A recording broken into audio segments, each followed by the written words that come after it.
heute muss man geradezu von einem Angstregime sprechen. Das russische Regime hat sich unter Präsident Wladimir Putin stark radikalisiert.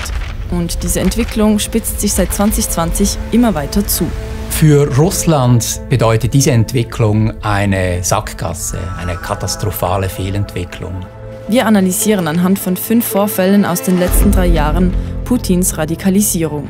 Es ist die Chronologie eines Kontrollverlustes. Der erste Bereich, in dem sich die zunehmende Radikalisierung zeigt, ist die Politik. Wir beginnen am 20. August 2020. Alexei Nawalny, ein bekannter russischer Oppositionspolitiker, fliegt um 8:01 Uhr in einem Linienflugzeug von Tomsk nach Moskau. Kaum ist das Flugzeug abgehoben, fühlt sich Nawalny unwohl. Nur kurze Zeit später kollabiert er. Der Pilot leitet eine Notlandung ein, Nawalny fällt ins Koma. Verschiedene Labore stellen später eine Vergiftung fest. Unklar ist, wann und wie ihm das Gift zugeführt wurde. Es war klar, dass das Regime dahinter stand, Leute im Geheimdienst, die ihn umbringen wollten. Nawalny wurde mit Novichok mutmaßlich vom Typ A242 vergiftet. Dabei handelt es sich um ein Nervengift, das in der Sowjetunion entwickelt wurde und bis heute im Umkreis des russischen Geheimdienstes immer noch Anwendung findet. Nawalny ist ein gutes Beispiel dafür, wie sich dieses Putin-Regime geändert hat, weil er anfangs eben doch einen gewissen Spielraum hatte für seine oppositionelle Tätigkeit. Das wurde geduldet, natürlich nicht gefördert, aber er hatte eine gewisse Narrenfreiheit. Die Vergiftung setzt dieser Narrenfreiheit ein klares Ende. Nawalny erholt sich in Deutschland von seiner Vergiftung. Als er wenige Monate später, am 17. Januar 2021, wieder nach Russland reist, wird am Flughafen in Moskau festgenommen. Seit Februar 2021 befindet sich Nawalny in einem Straflager, das er unter Putins Regime wohl nicht mehr verlassen wird. Die Vergiftung und die Verhaftung, das waren ganz klare Hinweise darauf, dass man in Moskau nicht mehr dulden wollte, dass ein Oppositioneller eine solche prominente Rolle übernehmen würde. Im Nachhinein würde ich sagen, zeigt sich eben, dass das Regime schon vor dem Krieg begonnen hat, die innenpolitischen Voraussetzungen dafür zu schaffen. Und dazu war es notwendig, den fähigsten Organisator im oppositionellen Bereich aus dem Weg zu schaffen, also schon im Jahr vorher. Und das hat sich dann eben auch insofern bewährt, als der Krieg ausbrach, als die Invasion begann, dass gar keine schlagkräftige Opposition mehr da war, die dagegen protestieren konnte. Für den nächsten Vorfall springen wir ein Jahr weiter. 24. Februar 2022. Russland lanciert den Großangriff auf die Ukraine. Und in Russland gibt es keine schlagkräftige Opposition mehr. Es gibt aber noch einzelne Medien, die kremlkritisch berichten. Der Fernsehsender Dost, der international auch als TV Rain bekannt ist, sendet zu diesem Zeitpunkt nur noch aus dem Internet. Zu Beginn des Krieges berichtet der Sender durchgehend live über die Lage in der Ukraine. Dost gibt Zeugenberichte wieder, die von Bombenangriffen auf Zivilisten in der Ukraine erzählen. Местные жители с 5 утра сообщают о громких взрывах в городе. Ранее советник главы МВД Украины Антон Геращенко написал в социальных сетях, что продолжились удары по Киеву крылатыми или баллистическими ракетами. Das widerspricht dem Narrativ des Kremls, der die russische Militärintervention als notwendigen Kampf gegen die Nazis darstellt.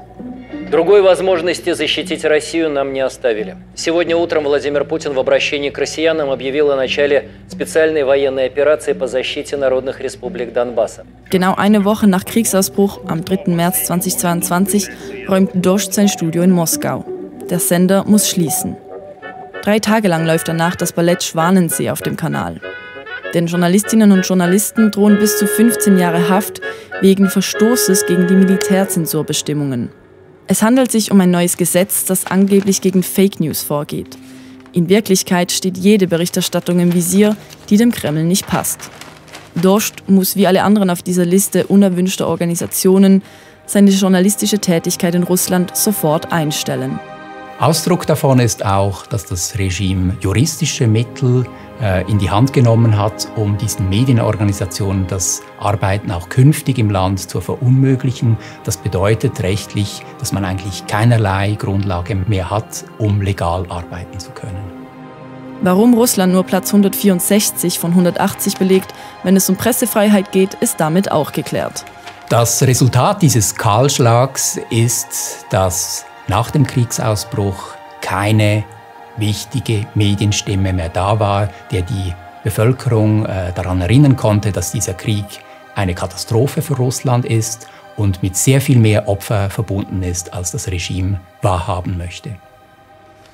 Nicht nur kritische Stimmen aus der Politik und den Medien werden zum Schweigen gebracht, sondern auch solche aus dem Wirtschaftssektor. Oleg Tinkoff ist ein russischer Geschäftsmann, der sich in Russland hochgearbeitet hat.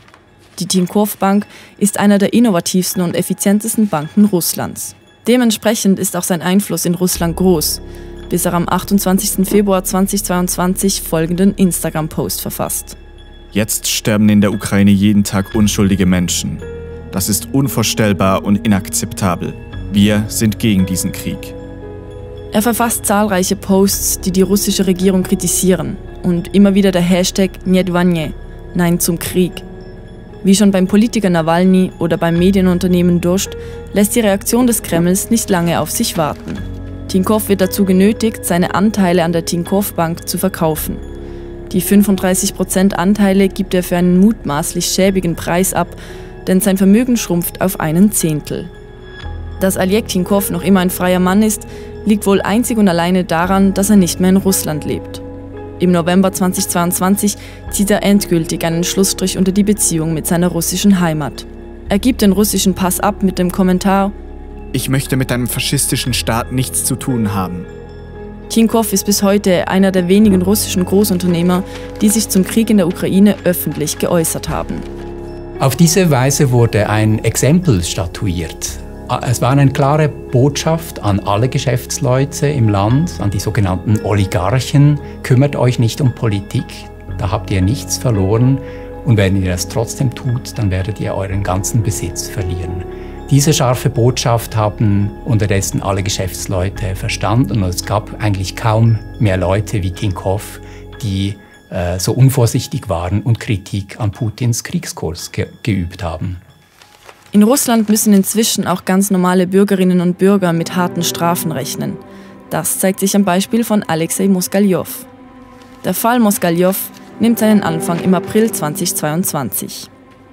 In einer Provinz südlich von Moskau malt ein 12-jähriges Mädchen diese Zeichnung in der Schule. Auf dieser ist eine Mutter mit ihrem Kind zu sehen, daneben eine ukrainische Flagge, auf dieser steht „Hoch lebe die Ukraine". Von der rechten Seite fliegen Raketen auf die Mutter und das Kind zu. Unten rechts eine russische Flagge, auf der steht „Nein zu Putin und zum Krieg". Die Zeichnung landet wegen ihrer klaren Antikriegsbotschaft bei der Schulleitung, diese gibt sie weiter an die Behörden. Die Zeichnung stammt von Maria, der Tochter von Alexei Moskaljow. Er ist alleinerziehender Vater. Die russischen Behörden durchsuchen deshalb Moskaljows Wohnung und überprüfen auch seine Social-Media-Posts. Sie werden fündig. Auf Adna Klasiki schreibt er: Russische Armee, die Vergewaltiger sind bei uns. Daraus entsteht ein Justizfall, aus Moskaljow wird ein Angeklagter. Ein Jahr später, im April 2023, wird Moskaljow verurteilt. 2 Jahre Straflager, das Sorgerecht für seine Tochter Maria wird er wohl auch verlieren.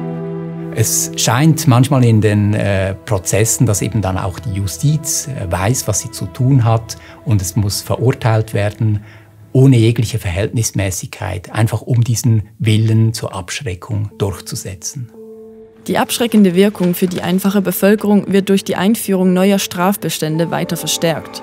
Die neuen Paragraphen im Gesetz ermöglichen es dem Regime, noch härter und gezielter gegen einfache Bürgerinnen und Bürger, wie eben Moskaljow, vorzugehen. Ein solcher Fall wäre vor der Invasion in der Ukraine undenkbar gewesen.